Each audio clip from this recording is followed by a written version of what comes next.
Good day once again, students. We are doing the text of the last lesson written by Alphonse Daudet. We know that Little French is in his class and Master Hamel is delivering his last lesson for his students. What will happen next? Let's see. After the grammar, we had a lesson in writing. Grammar का lesson पढ़ने के बाद हमें writing के लिए भी एक lesson है वो दिया गया. That day master Hamel had new copies for us. उस दिन मास्टर हेमल हमारे लिए नई कॉपीज लेके आया था. Written in beautiful round hand, और वो बड़ी ही सुंदर हैंड राइटिंग के अंदर है वो लिखी हुई थी. फ्रांस एल्सेस, और ये शब्द है वो कॉपीज में लिखने के लिए हमें बोला गया सुंदर हैंड राइटिंग के अंदर. They look like little flags, और ये शब्द हमें ऐसे लग रहे थे जैसे वो फ्रांस के झंडे हो. फ्लोटिंग एवरीवेयर, जो कि लहरा रहे हों. इन द स्कूल रूम के अंदर वो लहरा रहे हों. Hang from the road at the top of our desk, और वो हमारे डेस्क के ऊपर है वो लगे हुए हों. एक रोड के ऊपर लगे हुए हों, किसी डंडे के ऊपर है वो लगे हुए हों. You ought to have seen how everyone set to work, हमने देखा कि किस प्रकार से सब लोग अपने काम में लगे हुए थे. And how quiet it was, और कितना शांत था. क्वाइट मैंने peaceful. The only sound was the scratching of the pens over the paper, और जो केवल आवाज सुनाई दे रही थी वो क्या थी? पेन के ऊपर कागज के ऊपर पेन चलाने की, स्क्रैच करने की, घिसट कर लिखने की आवाज है वो सुनाई दे रही थी. वंस सम बीटल्स फ्लू इन, कुछ हैं वो बीटल्स इंसेक्ट्स होते हैं वो उड़ते हुए आ गए. But nobody paid any attention to them, लेकिन किसी भी व्यक्ति ने उसकी तरफ ध्यान नहीं दिया जैसा कि आमतौर पर होता था. Not even the littlest one, छोटे बच्चों ने भी उसकी तरफ ध्यान नहीं दिया. Who worked right in on tracing their fish hooks, और वो फिश हुक्स के ऊपर है वो ट्रेस करने का काम है वो कर रहे थे. As if that was French, जैसा कि वो फ्रेंच भाषा हो. To on the roof of the pigeons cooed very low, कहता है रूफ के ऊपर, छत के ऊपर है जो पिजन है वो कूड का होता है. पिजन की जो आवाज होती है गुटरगु जैसे वो करते हैं, वो आवाज सुनाई दे रही थी. धीरे धीरे वो बोल रहे थे. And I thought to myself, और मैंने सोचा,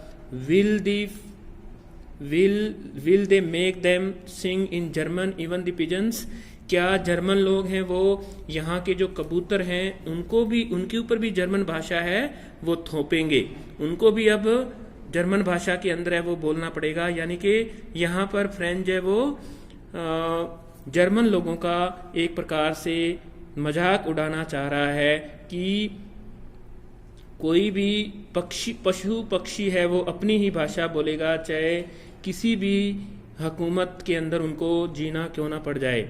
Whenever I looked up from my writing, जैसे ही मैंने राइटिंग की तरफ देखा, I saw master Hamel sitting motionless in his chair, अब देखा कि मास्टर हेमल है वो अपनी चेयर में बिल्कुल चुपचाप, मोशनलेस, बिना किसी हलचल के बैठा हुआ है. And gazing first at one thing and then at the other, और वो पहले एक चीज की तरफ ध्यान दे रहा है और फिर दूसरी की तरफ. As if he wanted to fix in his mind just how everything looked in that little school room, जैसा कि वो अपने मन में ये हर चीज है वो लाना चाह रहा है, फिक्स करना चाह रहा है कि कैसा आखिरी दिन है वो स्कूल में प्रतीत हो रहा है. Fancy for 40 years he had been there in the same place, पिछले 40 सालों से वो एक ही स्कूल में पढ़ा रहा था. ये कितनी ही कल्पना की बात है. फैंसी होता है कल्पना, imagination. With his garden outside the window, और बाहर है वो खिड़की के उसका बाग दिखाई दे रहा था. And the class in front of him, और उसके सामने है वो अब उसकी क्लास थी. जस्ट लाइक दैट, यही कुछ हुआ था वहां. Only the desk and the bench had been worn smooth, और केवल जो डेस्क है वो थोड़े हैं वो स्मूथ खुदरे हो गए थे. The walnut tree in the garden were taller, और जो वलनट का पेड़ था वो थोड़ा लंबा हो गया था, केवल यही बदलाव आया था. And the hope wine that he had planted himself, और जो बेल थी होप वाइन की जिसको उसने खुद ने लगाया था, twisted about the window of the roof, और वो केवल खिड़की की ऊंचाई से छत की तरफ है वो जा रही थी। How it must have broken his heart to leave it all, और उसका दिल है वो टूट चुका था इन चीज़ों को छोड़ने के लिए। पुअर मैन, वो बेचारा, to hear his sister moving about in the room above, और उसकी सिस्टर है वो ऊपर है वो रूम के अंदर है वो चक्कर काट रही थी। पैकिंग देयर ट्रंक्स, और वो अपने ट्रंक्स को पैक कर रहे थे।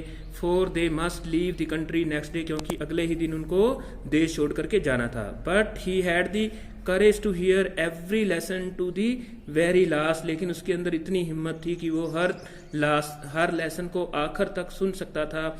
After the writing we had a lesson in history, writing की प्रैक्टिस करने के बाद हमें इतिहास का भी कुछ पाठ पढ़ाया गया। And then the babies chanted their ba be bo bu, और छोटे बच्चे हैं फिर उन्होंने इस प्रकार से इसको एक स्वर के अंदर है वो गा के बोला। Down there at the back of the room old Hauser had put on his spectacles, और पीछे है वो बूढ़ा हसर है वो बैठा था अपना चश्मा लगाए हुए। And holding his primer in both hand, और उसने अपना कायदा है वो दोनों हाथों से पकड़ा हुआ था। Spelled the letter with them, और वो स्पेलिंग्स बोल रहा था। स्पेल करना होता है, स्पेलिंग बोल रहा था लेटर्स की। You could see that he too was crying his voice trembled with emotion, और वो भी ऊंची ऊंची आवाज के अंदर है वो बोल रहा था और उसकी आवाज है वो कांप रही थी।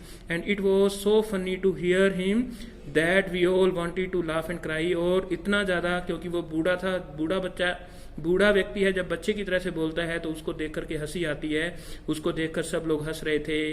Oh how well I remember it that last lesson, और वो लेसन है वो आज भी मुझे याद है।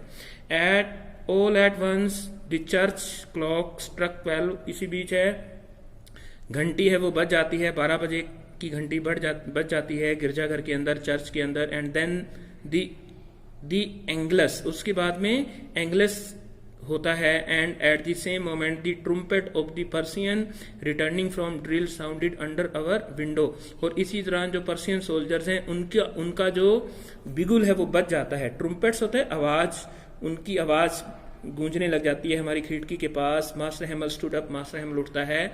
वेरी पेल, उसका रंग है पेल, मैंने पीला पड़ जाना, ये वर्ड है वो आपकी पोयम, फर्स्ट पोयम है उसमें भी आया हुआ है, सेकंड पोयम में भी आया हुआ है, पेल पीला पड़ना होता है। इन हिज चेयर, वो अपनी चेयर से उठता है। आई नेवर सा हिम लुक सो टॉल, मैंने उसको इस प्रकार से इतना लंबा कभी नहीं देखा था।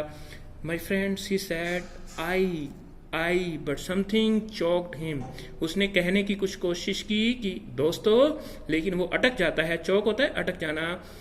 ही कुड नॉट गो ऑन, और वो अपनी बात को जारी नहीं रख सका। Then he turn to the blackboard, फिर वो ब्लैक बोर्ड की तरफ मुड़ता है। टुक ए पीस ऑफ चौक, और उसने चौक लिया, चौक का एक टुकड़ा लिया। And bearing on with all his might होता है पावर, उसने पूरी ताकत के साथ कुछ लिखने की कोशिश की। He wrote as large as he could, जितना वो बड़ा लिख सकता था वो उतना बड़ा उसने बोर्ड के ऊपर लिखा। क्या लिखा उसने? वा ला फ्रांस, इसका मतलब होता है फ्रांस जिंदाबाद। Then he stopped and leaned his head against the wall, फिर वो रुक जाता है और उसने अपना सिर है वो एक दीवार के साथ लगा लिया। And without a word he made a gesture to us, और बिना कोई शब्द बोले उसने हमारी तरफ इशारा किया। His hand, school is dismiss, you may go, school है वो अब खत्म हो चुका है और अब तुम जा सकते हो। Students, this is the word-to-word translation of this chapter. I hope that you will be able to read it. So listen the video again and again and try to read by your own. In the next attempt, we will try to do question answers of this chapter. Thank you so much.